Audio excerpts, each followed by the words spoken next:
Has Donald Trump really stopped trusting Putin, and will NATO dare to shoot down Russian airplanes and fighter jets? This and other topics we'll discuss right now. My name is Iryna Uslova, and today with us is Yuri Rashkin, host of YouTube channel Rashkin Report and Rashkin Report in English. Yuri, hello, glad to see you. Thank you for joining us. Thank you for having me. Ukrainian President Volodymyr Zelensky believes that US leader Donald Trump finally wants Ukraine to win. He said this in an interview with Axios. He added that American society does not respect and doesn't trust Putin, and for the most part they do not believe that he wants to end this war. So now you believe that President Trump finally wants Ukraine to win? The interviewer asked. Zelensky replied, yes.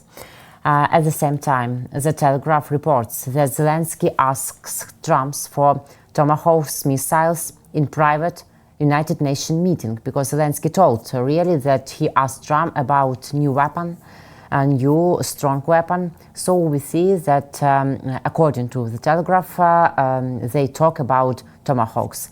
Yuri, I have two questions to you. Do you believe that Trump really has stopped trusting Putin, wants Ukraine to win, and will Trump give us Tomahawks?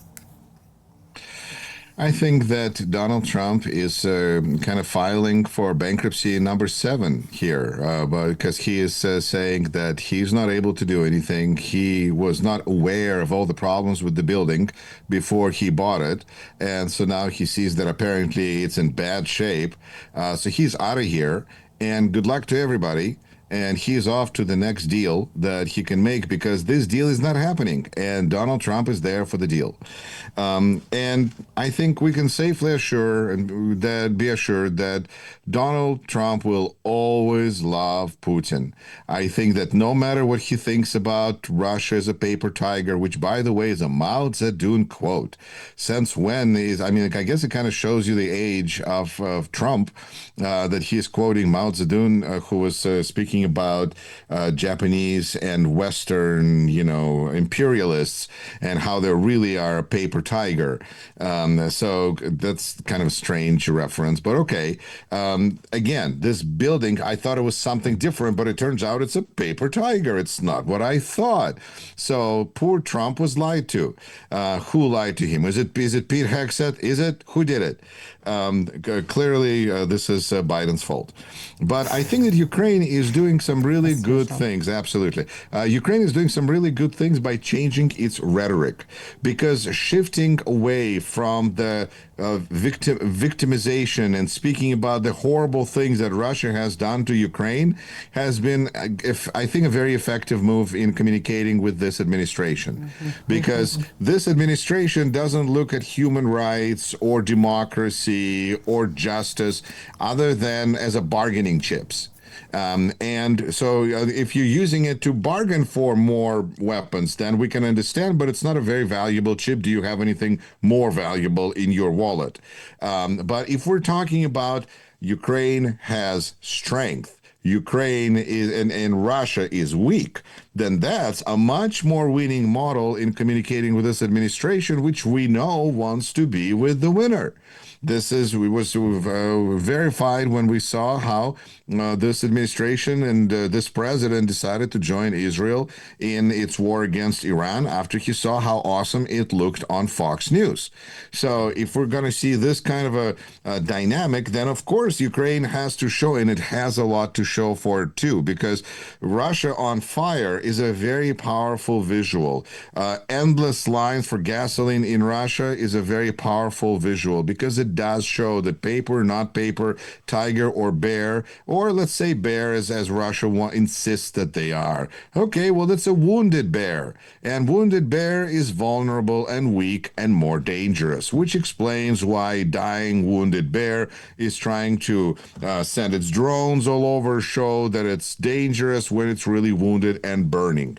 And I think Trump is seeing weakness. He's sensing weakness. He understands that in spite of what he said in February February about Ukraine having no cards, it turns out that Putin may have lied to Trump, and really it is Russia that's running out of cards and not Putin and not Ukraine at all. And in this context, bringing up Tomahawk missiles seems like on one hand, very bold and very brazen, but also a very aspirational message, because it speaks of Ukraine as having grand ambitions of taking out the aggressor that Trump has admitted Russia is, and showing strength by eliminating the aggressor with American help. In a sense, Zelensky is asking Trump to almost do for Ukraine what he's done for Israel, and provide that final knockout hit that will send the aggressor scrambling. It's an interesting approach that I don't think really expects Donald Trump and America to give Tomahawks to Ukraine. But it is extremely appropriate message, because even if, of course, Ukraine doesn't get Tomahawks, I think it would be quite surprising, considering that for the most part, they also need to be launched from submarines. So I guess then there's some on-land installations, but that's far and few between. Mostly we're speaking about submarines. So exactly how is that? Does President Zelensky also would like a submarine or two?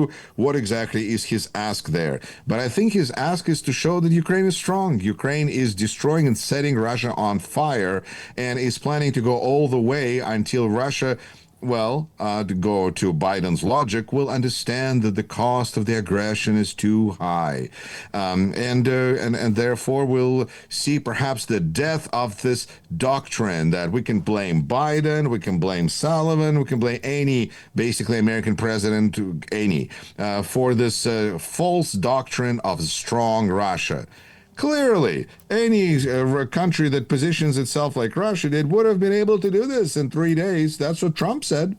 And so I guess maybe now the new doctrine is Russia is weak.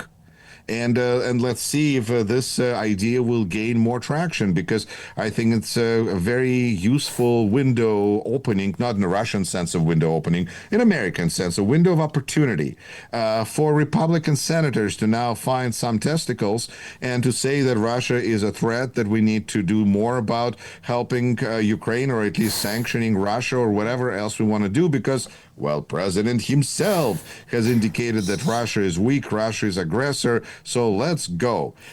So I think that there's a lot of possibilities here, but bottom line is Ukraine showed strength and more strength, and that's what Donald Trump likes.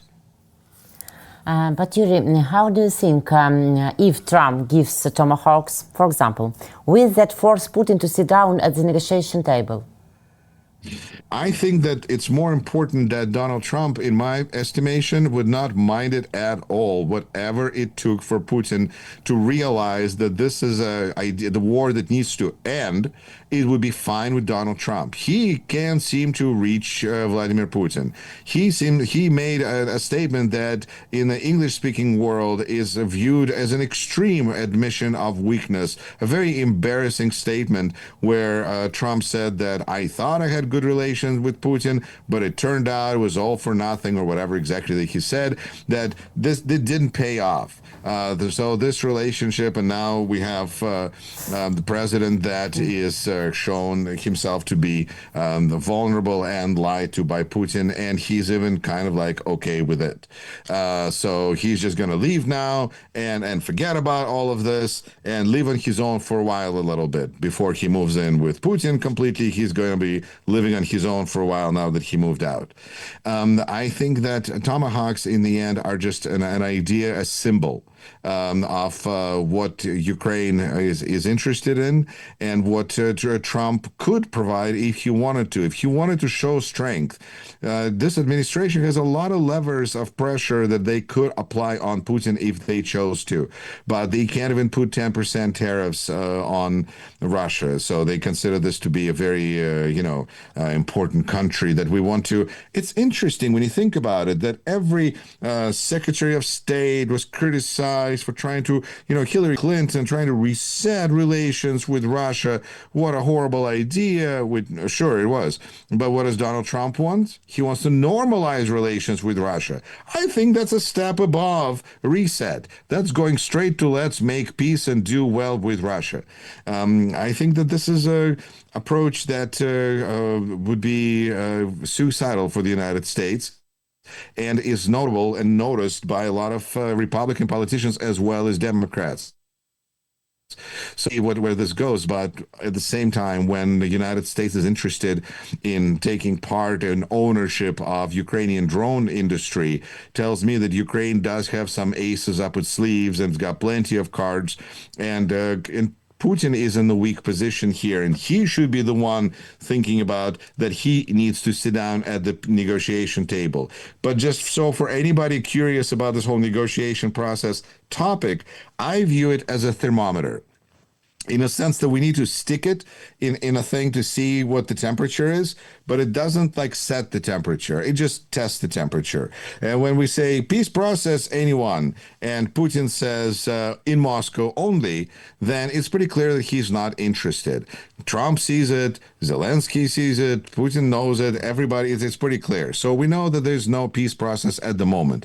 But if Putin shows up and says, hey, I have this thermometer right here, let's sit down at the negotiation table, that's going to be another indication of weakness, and everybody, including Putin, would know this. So it's hard to imagine him doing this. It's more likely that whoever gets rid of Putin on the Russian side will be the one to say, now we're ready, because whose fault was it? The dead guy. So let's blame Putin and then say that this was his idea to attack Ukraine in the first place, and now we're ready for negotiations. With Putin, besides, we know he breaks every agreement he makes. So I really, in the end, come back to what I said in 2022, which is no real peace can be signed with Putin. And you know, Yuri, you mentioned Russia's weakness repeatedly, more than once in your previous answers. We see that no success on front line, and Trump recognized it about Russian Federation and their forces.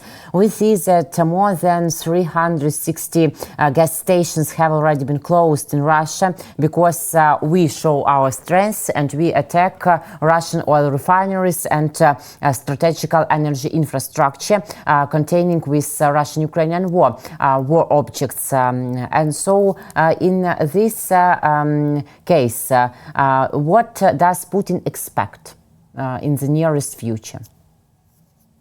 I think he expects Ukrainian economy to collapse. I think he's counting on the fact that Europe said that they can't do this by themselves. United States is walking away. So he thinks it's just a matter of time until Ukraine collapses, the same way that Ukraine expects with more reason that Russia is going to collapse, because everybody's going through challenges, but Ukraine can't afford to surrender. For Russia, it's much easier to quit the war because population may support it, but they don't really care if the war goes on or not. But if Putin agrees to a ceasefire or anything, this is just throws country into further turmoil. He looks weak. It's a terrible situation for him, but not for the country. Country would be kind of in a better shape. There could be possibility of other parts of Russia splintering from Russia after if Russia is weak, simply to just get rid of sanctions. Why have sanctions? Well, you're part of Russia. Well, Russia is weak. We're goodbye Russia, and there could go Chechnya and other places. Tatarstan. I think that there's a lot of desire for Russia to demonstrate its weakness. And I think that in this world, we just need to see more countries that understand Russian threat to work together to get Russia to that weakness, to the point where Putin can press the gas pedal, but nothing is happening. And I think that is really the ultimate goal, because to say that Putin is going to say, ooh, this war is too expensive, we know that approach has failed. But if he is pushing the gas pedal and there was no war because his tanks can't get to the front lines, and at the same time, people who are protesting in Russia can't be transported to a Russian jail because there's no gasoline and the whole country is standing still. I mean, they can go back to, donkeys and horses and camels to transport, but it shows Russia is a very weakening state, both externally and internally, simply because we really, Russia expects they need that gasoline. Now, I'm not telling anybody any surprises. Russian people are crazy about their cars. It's like a status thing. So, I think this is looking terrible, and Putin may never see it, but maybe somebody who stands next to him can, take care of that. But Russian likes think about unusual historical times, about past times. So they have them now. Go back to past. Yes, absolutely. This is the great make Russia great again. Means putting them on horses, giving them forks and torches, and that's where they're going to be going. But that's how Russia works. It's just there's every country has its own, as they say, rake to step on, and its own pitfalls, and Russia just keeps going backwards because that seems to be where they're most comfortable. It's a society that's based on strength and at the same time projects weakness. And nobody really wants to conquer Russia. This is the problem of Putin's approach, is that he thought that since nobody wants to conquer Russia because, Napoleon failed, Hitler failed, and anybody else can't get this kolobok, then I think he's missing the point. There's no need to conquer Russia, to occupy Russia in order to destroy it and to set it on fire, because today's technologies allow for this kind of a remote warfare, and that's another reason why Putin is missing. He's not with it. Still, Poland buys a lot of javelins, and even in spite of all the drones. So I think that Russia is going to go backwards, and but it doesn't mean that they will disappear. Look how backwards went Iran under all the sanctions, and they're still able to cause harm less, but they still harbor ideas of causing harm because if people inside the territory, inside the state, are not willing to take fate of their land in their hands, and will either support the regime or escape, then the regime is going to plow on plundering the wealth of a nation, led by stupid people, because it's easier.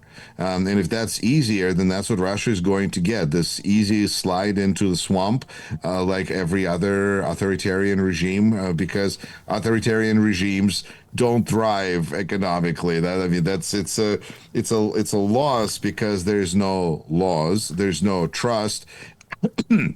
Again, maybe Russia, as was said by Gerson in, I believe, 1850s, whatever, that Russia is just an example for the world, a bad example. And I think that's it's doing its job better than ever.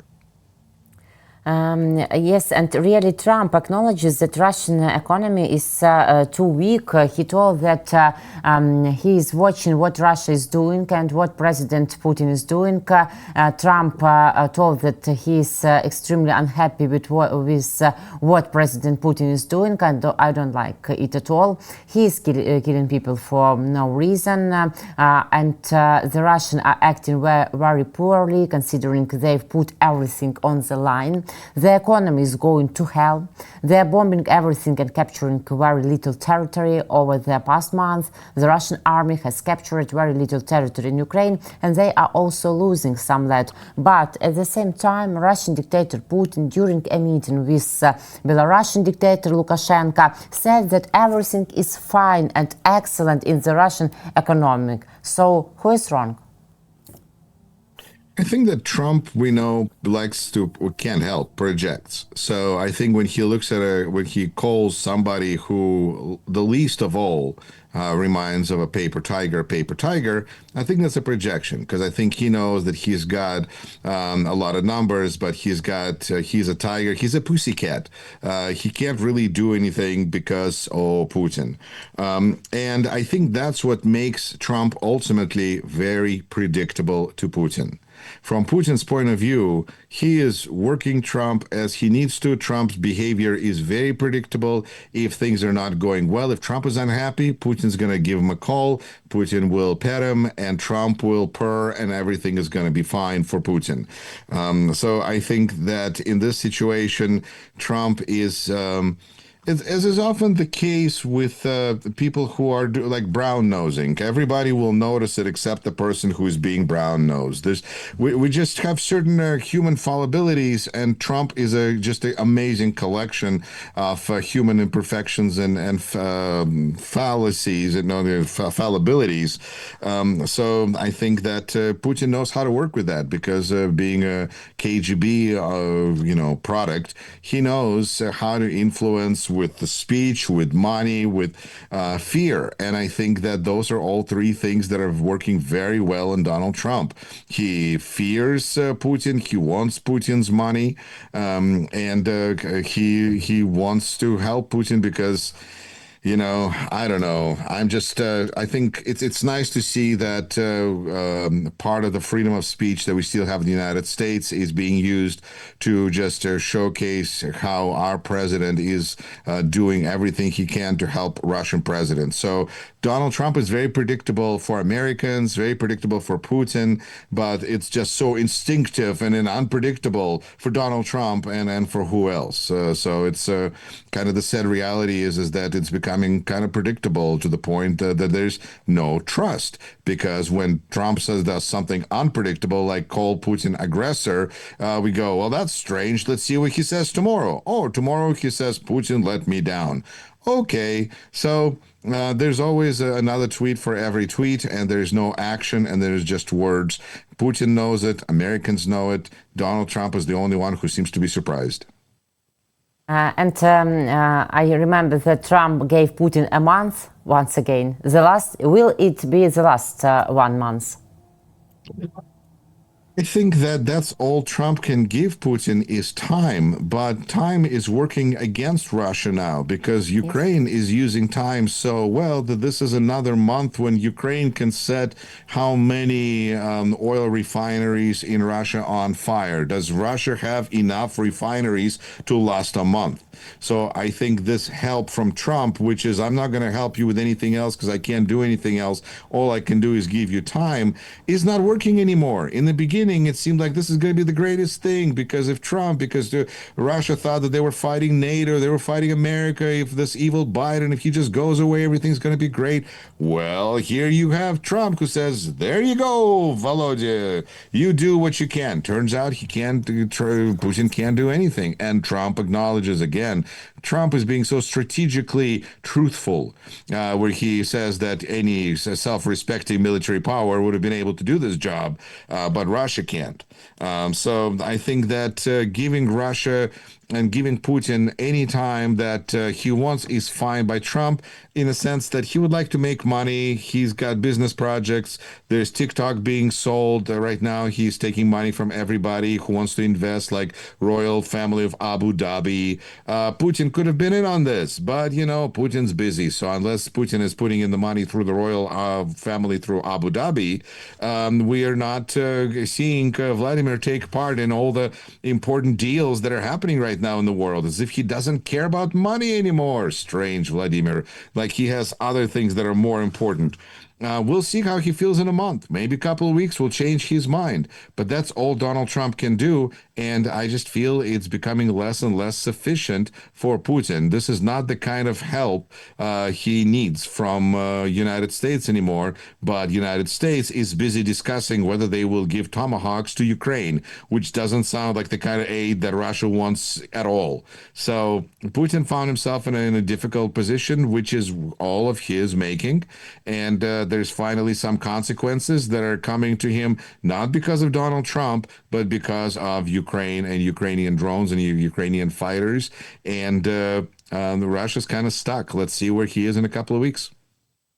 We'll see and we will discuss. And Yuri, the Washington Post reports that new Trump statements maybe will not be realized in practice, but it can be plus because a lot more Republicans can support us because earlier they were afraid of Trump's position according to Russian-Ukrainian war, and they were neutral. But now they can make bigger support to Ukraine and even put pressure on Russian Federation. Maybe such effect we will see.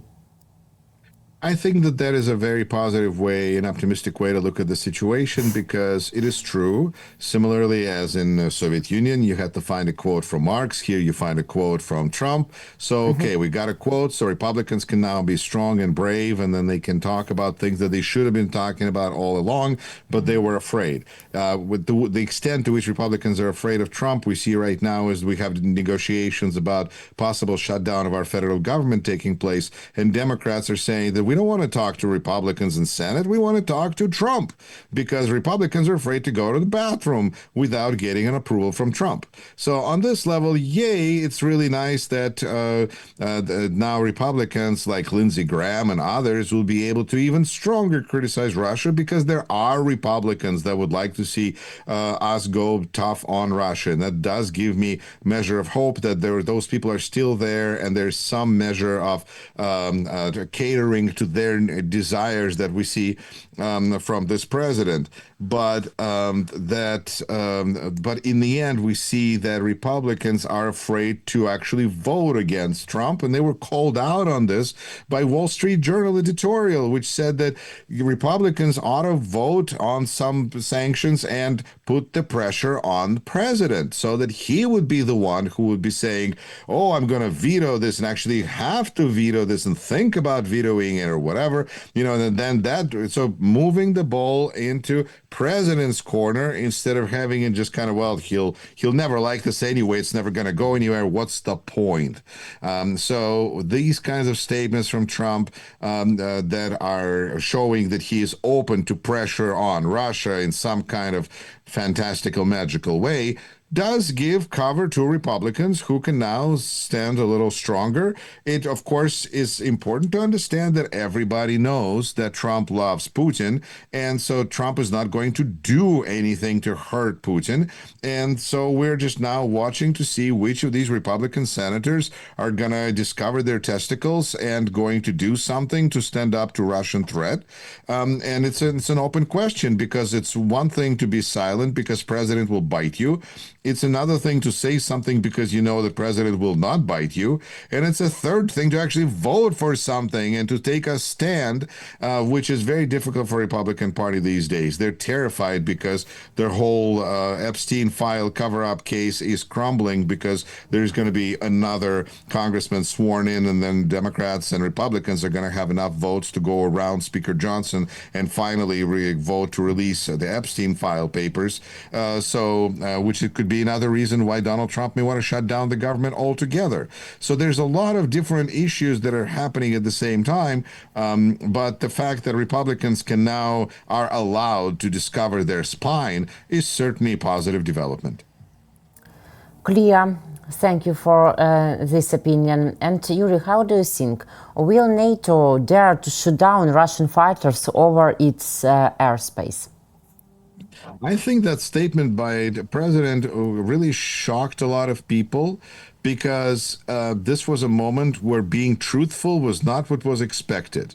Because, yes, of course, anybody invading your space, there should be consequences. Of course, that means that would be going to war with Russia if NATO is what NATO is supposed to be. But, we know that President Trump will not go to war with Russia. No matter what Pete Hegseth gathers all the military generals for, it's not about war with Russia. No matter if the jets are flying around Alaska, we're just going to pretend that Alaska is part of Europe now. And so this is all European problem. We have nothing to do with it. But The other part is that so if there's no possibility of a kinetic war between the United States, then this is just something that happens in Europe between Europe and who cares, whatever that out there across the beautiful ocean. But Donald Trump just really showed in his speech to NATO what A, he thought about NATO, and B, what he thinks after he has to walk a flight of stairs because the escalator didn't work. And Donald Trump was clearly in a very crabby mood because as he was trying to run away from reporters asking questions, escalator stopped. And even though it was clearly, well, not clearly, but we have right now statements from UN saying that this is not because Donald Trump and the American administration hasn't been paying its dues to the United Nations and therefore their stuff is broken. It's because it's a member of Trump's staff that triggered a safety switch. And so because he was up a few stairs from Trump and so the escalator stopped. Okay, so that's a bad mood right there. After that, teleprompter didn't work. Well, this is really just, is this like everybody against Trump? Big disaster on one Disaster. each step, yes. Yes, at the same time, we know that really the teleprompter is operated by White House. And then the United Nations made a huge mistake by not hiring Trump to do their remodeling 20 years ago when they could have had marble floors, but instead they have the zigzaggy thing. So I think that Donald Trump was in a bad mood and everybody was going to get some.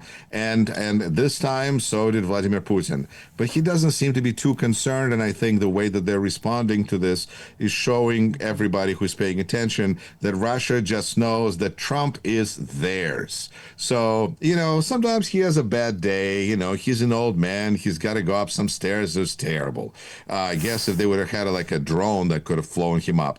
But he's still not somebody that even Medvedev's statements about Trump are so mild-mannered. Ha ha ha ha. So it's almost like friends at a party. So I think that Trump has done a really good job of convincing Putin that he's got Putin's best interests at heart. And so therefore, even when Trump makes these extraordinary statements in Kremlin, they feel like they've got such a good control over American president that there's no need to worry. It's just it's a chuckle. Haha.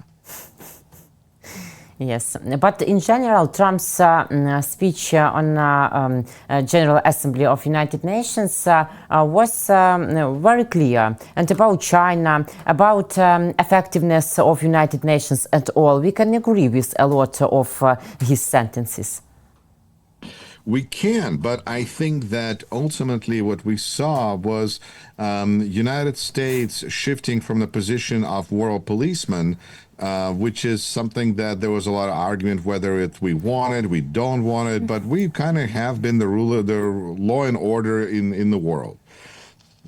And now we see that we have a president who decided that he can use this leverage that being a president of the United States provides to become world gangster. And the challenge is that nobody needs America as a world gangster. America is needed as law and order. And so when he becomes this gangster, then all of a sudden the world goes, well, goodbye then. We're gonna pay respects to you. We're gonna deal with you, but you are not solving our problems. Especially since if Trump wants to act as somebody who is going to provide cover, like the mafia for a business, well then you should provide cover, because if Russian drones are flying all over the place and Trump just says, I'm not seeing this is an accident or something, then that's not a really functioning racket setup. So Donald Trump just kind of, I think, turned everybody off for a variety of reasons. And what this tells me is that the security concept that we've had since World War II, where the United States was the security anchor for the world, we're now seeing that it's shifting to Ukraine, becoming a security blanket for Europe.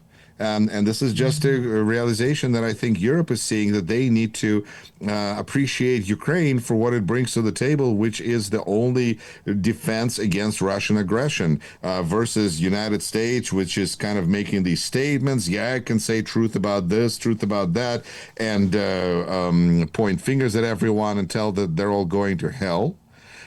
But I have to say, the response from every American commentator and person that I've spoken to and seen who experienced this speech by President, it's just embarrassing. It's shameful. It's those kinds of emotions that people are sharing because people who pay attention to this, and there's a lot of people who just don't pay attention, and so there's no feeling there.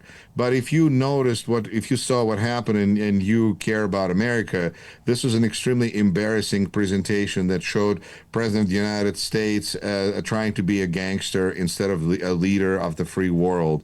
And there will be consequences for this because other countries are not going to rely on the United States anything other than a corrupt supplier of weapons, which there are other ways to get that as well. And if we're not going to be supplying things fast enough, Ukraine showed what can happen with weak America and weak Russia, and Ukraine that needs to defend itself. And we see that Ukraine takes care of exploding and blowing up Russia. This just all makes United States less and less relevant on the world stage.